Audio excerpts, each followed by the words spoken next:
Well, hello, and welcome back to that thing we like to call Curlis Mania, where we talk all things pop, rock, and prog. I am your host, Tom Curlis, and I am thrilled to have this gentleman back on my channel. It's been way too long.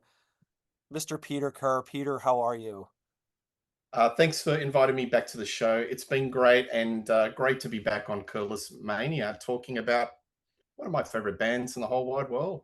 Yes, yes. Whenever I think about this band, I always think of Peter. I know that you're a huge Deep Purple fan, and every time I Tragic, yes, and I know you are, and tragic. I love that about you, and and when I Mm. saw that Splat came out, the most recent album, I was thinking about you, and I wanted of course, I wanted to see what your thoughts were, and I think you already posted what your thoughts were on your channel. Yep. So, and Yes. his channel, of Yes. course, is Rock Absolutely. Daydream Nation. So, Yeah. Thank you. No. yeah. No. It's great to be back, and yeah, really looking forward to talking about this album. Yes. So we are talking about an interesting record in the discography, and I think it's kind of like almost like a dark horse record of sorts, and that is if you could, it's Come Taste the Band There you go. A from nice glass 19 of Shiraz. I don't know. Is it? 1975. Yeah. Is a glass of rosé, Shiraz? I don't know. Yes, Maybe a Merlot. But possibly. like the glass on the front cover, it Yes, improves with age. exactly. Exactly. Yeah. Absolutely. I mean, this album, I would say this album. All right. First of all, let me ask you this before we jump too far into details. Do you remember the first time I was asked these people, my guest this, when was the first time you heard this record or anything from it? Do you remember? In the 80s. So when Okay. I was a teenager. So I got into Deep Purple through one of those compilation, The Very Best of Deep Purple, explored the catalog. So Mark II with Gillan, then Mark III. And then, I discovered this little Outrider, which was a once and done, and loved it. So Yeah. yeah, probably around the mid 80s, I would Okay. say.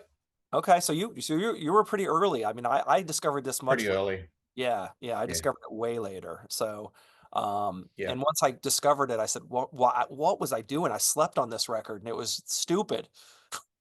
Yeah. Yeah. Absolutely. Not sure why I slept on this album. But I mean, the one thing I would say, it sort of got lukewarm reviews when it came out. And I would say that this album has gotten like just to your point, it's gotten better with age. More people have warmed to it and thought, oh my God, this album's better than I thought. And why do you think that is? I think that it might have to do with the fact that it was some people were saying, "Is this Deep Purple?" Like it was almost like one change too many maybe at the time. Would you say that?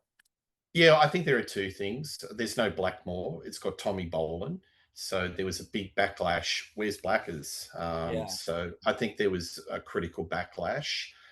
The style of music was quite different to the Mark II and definitely the Mark III. Like Mark III was going more funky and R&B, but this was really going into a right out there with the R&B and the funk and maybe some prototype Whitesnake, which we'll talk about as we Right. get into it. Exactly. Exactly. But it has definitely gone up in a lot of critics' lists of their favorite Deep Purple album. I'll say straight off the bat, it's in my top five, and a lot of people raise their eyebrows. It's in my top five Deep Purple albums of all time. And as we Nice. go through the songs, I'll explain why. But it's definitely, I think the critical appraisal is definitely turned to the positive over time. Yeah. Absolutely. Yeah. Yeah. And then I'm just going to get to the elephant in the room. Do you think that okay, Tommy Bolin was struggling with drugs, and so was Glenn Hughes by this point. And you kind of wonder about this band. And also Tommy Bolin had a solo career going parallel, right? So Mm, he had a record deal on his own. yeah. Um, and he by all accounts, he liked drugs. I mean, he was into it. And very talented guy, but he was a partier, and you kind of wonder if if this lineup had stuck together and somehow pulled themselves together and made another album. You kind of wonder about that. I always think about that. Yeah, look, a couple of things. Maybe they could have called themselves something different than Deep Purple. I've often thought about that. Look, I think the main people that were really the partiers and had that substance abuse element was Glenn Hughes and Tommy Bolan, and they had a real bond within that band. They were Yes, very yes, close friends. You talk to Glenn Hughes now, he said we were like a band of brothers, and they were probably bad for each other yes, from right, exactly. a human perspective. But look, with all the substance abuse problems that were in this band, and it was had a bit of a trouble recording, what they produced was magic. Yes, But on the live side, and I think we should talk about the live side, not so good. It was a bit hit and miss. yeah, yeah. And it all revolved around Tommy Bolan. Yes. Okay. Well, with that, we'll go back to the record. So let's talk about the album. So it was really just some quick rundown. It was released on November 7th, 1975, recorded at Musicland in Munich, produced by Martin Birch and the band, longtime producer. As you mentioned, first record with Tommy Bolan on guitar, third record with Coverdale and Hughes in the band, at this point. The singles were "You Keep on Moving" and "Getting Tighter," which I thought was interesting. It's funny when I look at this song list, I kind of go, "The singles choices were interesting," but um, and of course the last Deep Purple record until 1984 Reunion, till this album. Mm, So that was a yes. 9 year layoff after that. Yep. So that was this was it for a while. And then of course, there was in that time there was Rainbow and Gillan and Whitesnake and all that. It's just all these Deep Purple offshoots. So Absolutely. The family, it's a huge family tree, the everything. tree just gets bigger and gets. Yeah. Ah, absolutely. Yeah, yeah. Absolutely. So anyway, so yeah, so this record, when you put down the needle and side one, "Coming Home" is just oof, just hits. I mean, hits you hard right off the bat. What's your take on this song? I think it's an exciting track. You've got this Tommy Bolan with this phaser effect on his guitar. Now, Tommy Bolan is a bit of a fusion guitarist, but he's really pushing the boundaries because he's trying to do get those tones and licks that are sort of like will appeal to the old Deep Purple crowd, but at the same time, he wants to display his personality. This is what I do. So his playing's got a bit of jazz fusion, there's a bit of blues. And I just think the start of this song is kind of exciting. Got that phaser effect and the soloing in this song. He sustains a note and you just don't know where it's going to go. And it just adds a lot of drama. I think this is an absolute cracker of an opening track. Ian Pace's drumming is sensational on this album. I think he was at the peak of his powers. And Coverdale, his vocals. Now, when you saw one of Coverdale's, I think of his first performance at the California Jam, that's not the Coverdale that we know. The real confident Yes. muncho guy out front twirling the mic stand. But in his laid tracks on this album, and especially this song, he sounds confident and energetic. I just think this has got so much groove. It's memorable, and Bolan's playing is fast, fluid, and it's packed with his personality. Like he's saying, "Hey, I mightn't be Blackmore, but I'm Bolan, and Yes. I've got a lot of Yes. color to what I'm playing." And it hooks you in. I think it's an absolute crack of a song. Absolutely agree. And I love you put it perfectly. It's got that Bolan stamp on it, and he's doing his thing, and it's effortless. It just seems like he's just killing it, just because that's just what he does. And you Yeah, know what I mean? and And a little bit of trivia too. Bolan plays bass because when they were recording this album, they had to send Hughes home. He was in cocaine psychosis. wow. He freaked out. They had to send him home, get him into rehab, straighten him out. And Bolan actually played, I think this is the only track on the album he actually plays bass. And you notice it because Glenn Hughes' bass lines are very up and down, very Yes. fluid, Yeah. but he plays much more of a straightforward bass line. So that's Tommy Bolan playing bass on this song. Little more root notish. Yeah. Yes. Yeah. No, it's interesting now. That's the one thing I would say about this record. That's one thing that I do kind of miss is the he doesn't Glenn Hughes doesn't sing on as much either. I mean, there's like moments here and there, but it doesn't like it's not like Burn, it's a little different.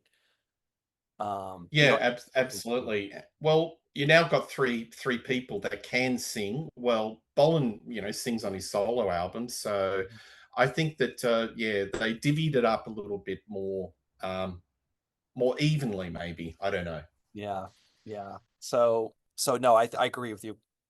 Love the opening track. Coming Home is excellent. Really great kickoff. And then it keeps going for me with Lady Luck. I absolutely love Lady Luck. Uh Hello, White Snake. I'll go exactly. out. Thank you. Thank you. Exactly. And This yes. album, this album is the prototype for Whitesnake. So you Yeah. can start to see that David's covering those sort of topics that would come out in those early Whitesnake albums. Yeah. Um, the lyrics, the tone, the melody. It's got a great vocal melody. It's got a tight arrangement, and it's a great Coverdale performance. Oh, it's an excellent cover. He sounds, to your point, he sounds so confident on this song. Like he's really Mm, he's digging in and it sounds great. That whole yeah, lady, oh, you just love when mm, he sounds confident, you yeah, know, absolutely. you know, like, It's Coverdale's personality to a T. So yeah. yeah, it's a No, you're great right. It's second very song. White Snake-ish. Yeah, for sure, for Yeah, sure. But I love it. And then Getting Tighter, another banger. I mean, this the first side is just really strong for me. Getting Tighter is like really sort of funky, but it's like high octane funk, or I don't know how to describe it. It's, you know, yeah. Three things. You've got Glenn Hughes' funk rock vocal, which is just chef's kiss. You've got Bolan's rhythm guitar playing. He's playing the funk. And then Pace's drumming is just absolutely phenomenal. The groove in this song is unlike anything Purple has attempted before. So it's kind of combining hard rock with funk, yeah, like 70s funk. I right. love the bit where it does that in the middle, it does that breakdown where they do this little funk jam. Yes, And he's doing all these little chords, and Hughes has got, got the right. thumb out, Yes, and Lordy's in, putting all the Hammond funk clavinet. I don't know if it's playing clavinet, but all the keyboard lines in between. kind of reminiscent of It, Clavinet. Yeah, yeah. yeah, really, I think this is the most funkiest Deep Purple song that's ever been recorded. And Sounds this is like the they're sort of having fun, music, you know? yeah, yeah. And this You is the know? sort of music that Blackmore didn't want to play. So Right, right, yeah, right. Yeah, Blackmore would have been like, I don't want this song, but I just think it's great. It's very tight. That ding, ding, ticka, ding, ding, ticka, ding, ding. I mean, yeah. it's really tight and it's just funky and it works. It's almost like for me, there were times where they got in Stormbringer where they almost went too far. I don't know how to describe it. Like almost they were doing the sort of similar things in Stormbringer where they were trying to do funk and R&B and it worked to an Mm. extent, but I think it almost works better on this record for some reason. It almost feels like they maybe because Bolan was that, like you said, that different kind of guitar player and he was much more amicable to doing this type of material. Yeah, absolutely. What about Pace's hi hat? He's playing, it's a Yeah, masterclass. It's yeah. really subtle, but it's just in the groove. Rather than just marking, when people use a hi hat just to mark the time, Right. it's got some accents into it. It really makes the groove breathe.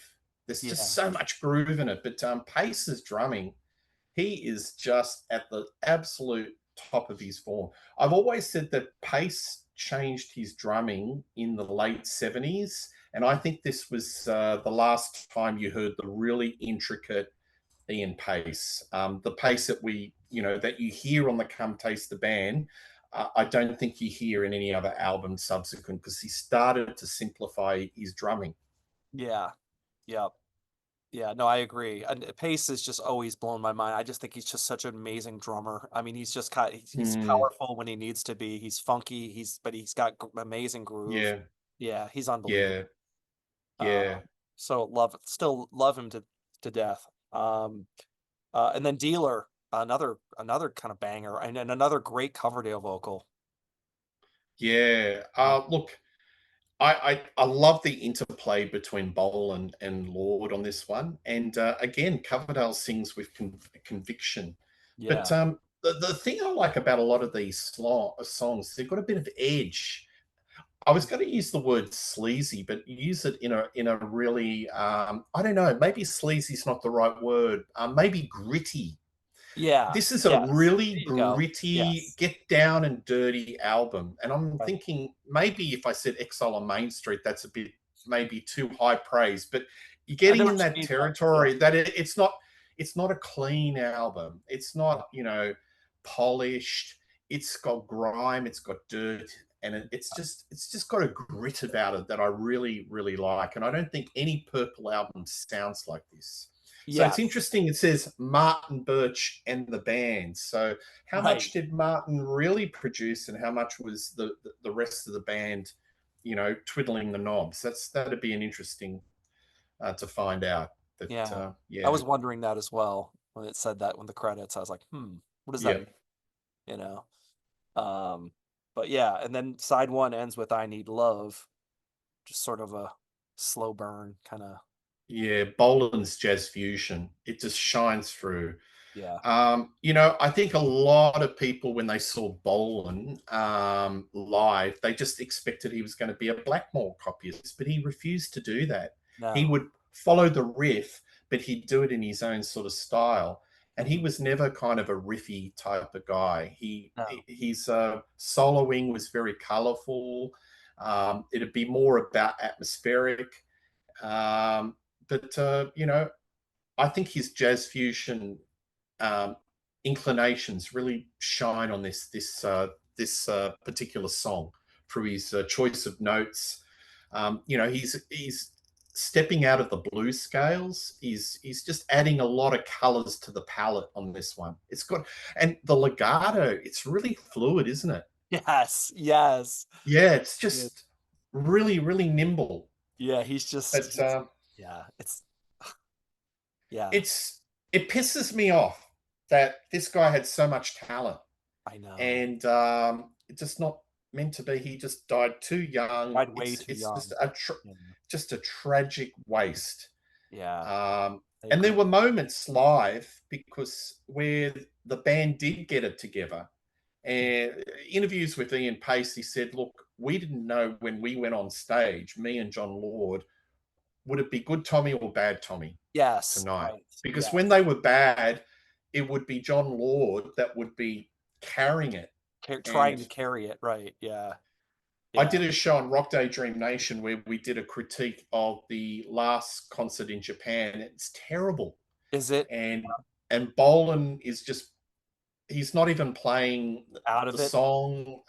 He's completely out of it. And the story goes that he fell asleep on his arm, and it might have been a drug related because he was into heroin, Right. and Right. his arm was numb, and he could barely play. So there was some nights in the concert where he was just playing rhythm guitar. So Oh, John Lord had to cover it. So wow. there's all sorts of this malarkey that was happening in the band. But you listen to this album, and he's just on absolute fire. Yeah. But Yeah. Yeah. It's just, I wish he it's could a have kept that up, you know? it's a head shake. It It really is. is. It is. Because right, he's so talented. I mean, the fact that like you said, he was at a young age, he was already on jazz fusion records. I mean, Billy Cobham doesn't hire anybody. I mean, it's like if he's playing on Billy Cobham records. I mean, and the fact that you know, that Blackmore approved of him as a replacement. I mean, Blackmore doesn't approve of many people. Um, so Yeah. He looked like a rock star. The band, look, I mean, he did I don't look the know. part. He looked it. He Yes. did. He Yeah. had that hair and he had the Indian jewelry. Interesting. When they were auditioning guitarists, they auditioned Clem Clementson from Humble Humble Pie, and he pie. was in Yeah. the mix for a couple of days, but didn't quite get the fit. And this 6 foot, look, folks, don't throw stones if I've got the story slightly wrong, but this 6 foot guy that was wearing this outrageous clothing, he had nail polish on his fingernails and he had Indian jewelry walked in, and it just sort of everyone's breath left the room. They just couldn't believe it. And he picked up the guitar and they jammed, and the rest was magic. He was the guy, and they said he just had so much charisma. Yes, yes. And you just look at the photos, and your eyes are on him. He had He that superstar born quality. rock star. Yeah, for sure. No, Yeah, no doubt. absolutely. And like you said, I've read that too, where they said he waltzed in like we owned the place and just, everybody else, all these other guys that were trying out were a little more timid or whatever, and he just walked in and just turned his Mm, amp up to 10 and just like, let's go, and they loved that yeah, about him, you know. yeah, Um, so side two, we flip it over to, and it's Drifter starts it off. Um, what do you think about the? yeah. Oh, it's got swagger. Yeah, So this is yeah, Coverdale sounds really gritty and soulful, and you know this again hints at a direction that Whitesnake would later explore. Um, the yeah, best feature on this particular song is Coverdale's vocals. yeah. And again, you've got these really explosive fills of Ian Pace. They're perfectly placed, and instead of interrupting the groove, they act as kind of they build excitement. You know, Mm. um, he's Yeah, playing on this album is just phenomenal. yeah, yeah. Absolutely. Absolutely. And that goes into Love Child, which is Yeah, I another again, Bolan it's Coverdale co-write, you know. yeah, I think this is one of the hidden gems in the album. Excellent harmony vocals, Yes, I fantastic love the riff. harmonies. Yes. Um, the riff is just monstrous. Yeah. Um, and I think I did this on one of my shows where I said 10 underrated vocal performances of Coverdale. I actually picked this one. Oh, It's you did? one that Okay. people tend to overlook, but it's an absolute cracker. Yeah. Yeah, love it. Yep. And then it goes into this time around, which is sort of a Glenn Hughes kind of thing with John Lord, and then which Oh, segues into which is really cool, and then segues into Ode to G, which is a Bolan instrumental that's also kicks butt. I love the segue, and Yeah. Yeah. I love Glenn Hughes' vocals on this. He just Yeah. sounds so raw. He It's sounds so like raw. kind of naked in the Totally. studio. Lordy was playing this nice little sort of piano piece on the, just things just pop out of the air, and he's just playing the piano. And I think Hughes said, "What's that?" And it kind of built up from a jam. Hmm. So it wasn't something that they sat down and wrote the music and it was constructed. It was sort of built up from a jam Oh, or okay. from an original Lord piece. And it's just kind of really, it's got a bit of sweep and it's an emotional piece. And I think it's Glenn Hughes's finest vocals Yeah. um, Yeah. committed to tape. That bit where it sort of fades away and you hear his Yeah. vocals, it's Yes. sort of kind of ethereal. It's like he's going into another realm or something. I Yes, don't I know. agree. It's kind of I love interesting. it. Like you said, so I raw, love it. then it kind of fades at the end. Yeah. Yeah. Uh, Yeah. yeah, it's very, and then, but then I love how it goes into the instrumental, and I just, Dun, dun, dun, dun, dun, dun, dun, dun, dun. I love it. yes. And it's like Ode to G. I remember for a long time, I was like, what does that mean? I guess G it stands for Gershwin. Is that correct? Yeah. Yeah. Yes, I think it Yes. would be. I'm Yeah. I not sure, but I think it would be. think that's right. This is an indication of what, if they were still together, this band, I reckon they would have gone more in this direction. Yeah. Yeah. So more jazz, more fusiony, Right. even proggy. You would have a lot more O to G in subsequent Deep Purple albums, but no, Yeah. wasn't Wasn't meant to be. wasn't to be. Yep. And then it ends pretty strongly with "You Keep on Moving." And again, I just love David Coverdale's vocals. To your point, I just think this is one of his strongest vocal performances all across the board on this whole record. Tom, this is one of the most emotionally moving songs I have of Deep Purple, and it Yeah. never fails to stir me. Yeah. It's up there with Mistreated, Yeah. It's kind of Soldier of mistreated. Fortune, Yes. Wasted Sunsets. Just the lyrics, the vocals. I think it's Coverdale. um, one of his finest vocal performance, but it's just so moving. And to me, from a track listing perspective, this is so righteously placed as the final song. Yes, It yes, kind of closes the door on the chapter of Deep Purple 76. They didn't record any more yes, albums to exactly. 84. It's a perfect way to And close it. it Exactly. it to me, it's got a kind of a swan song, a farewell, a goodbye, waving goodbye Yes. quality about it. And folks, go on YouTube, watch, type in White Snake featuring Glenn Hughes, You Keep On Moving. They get up on stage. I think they played the White Snake were at the Fillmore in San Okay. Francisco, and Right. Glenn Hughes comes on stage, and they are both singing first time in 30 years. He puts Oh, his that's arms so around him, and cool. Oh my God. oh man, it just shiver up my Goosebumps. spine. Yeah. Yeah. Goosebumps. Yeah. You know, Yeah. two people that've gone through so much Right. and together. But I think this is one of, I'll put it in my top ten greatest Deep Purple songs. It's just so moving, So good. So good. So and yeah, it closes the album beautifully. yeah. Yeah. Absolutely, no. So I just think this is just such a strong record. I mean, we barely said anything negative about it. No, It's just one of those albums that's I think it's become a grower in the Deep Purple fan community. I think it's gone up people's lists just all the time. It's going up. To your point, you have it at top five, so that's a strong placement. yeah, absolutely. And where do you sit with you're a guitar player? Yeah, I'd like to hear where do you what's your view on Bolan as a player comparative to Blackmore and the differences? He's yeah, definitely less riff bass.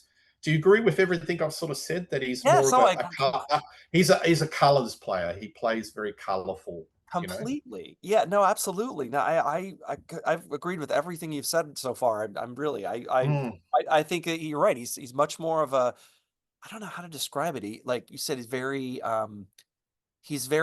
his own man and he's very funky. He can do R&B. He can do anything he touches. He can do it. He can do R&B. He can do hard rock if he wants to. He can do fusiony stuff, which not many people can really mm, pull off. And I mean, there's moments on this record that almost sound. There's one part I can't remember what song it is where I'm like, that sounds Hendrix-esque. You know, he does this sort of thing that's mm, this little riff that sounds very Hendrixy. But again, with soul and flow, and you said his finger movement, it's just like it's just insane. And mm, and I would say that,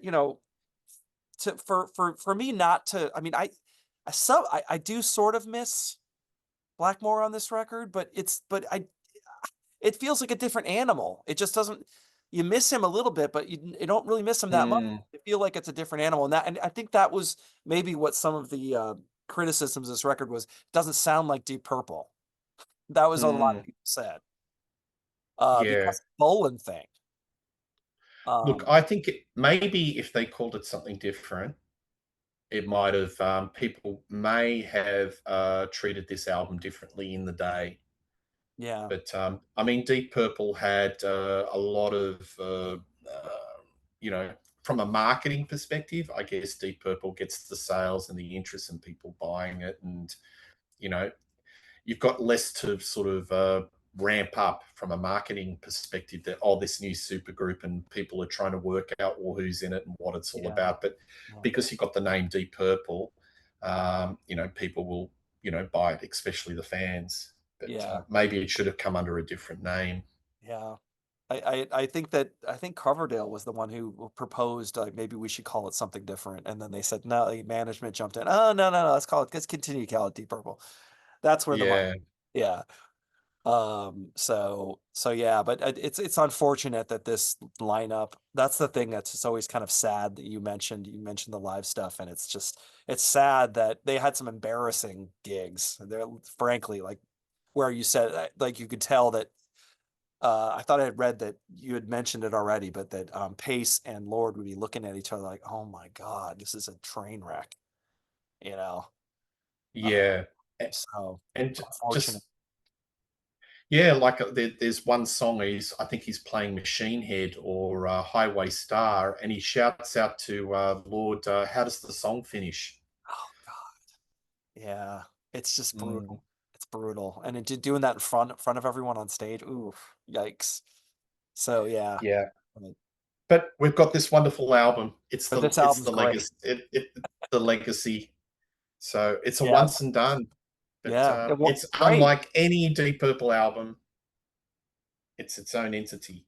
I love the one and done lineup. Really cool, really cool. So, yeah, I mean, what do you guys think of this record? Like, we want to know. Let us know in the comments. What's your take? We've been gushing about this record.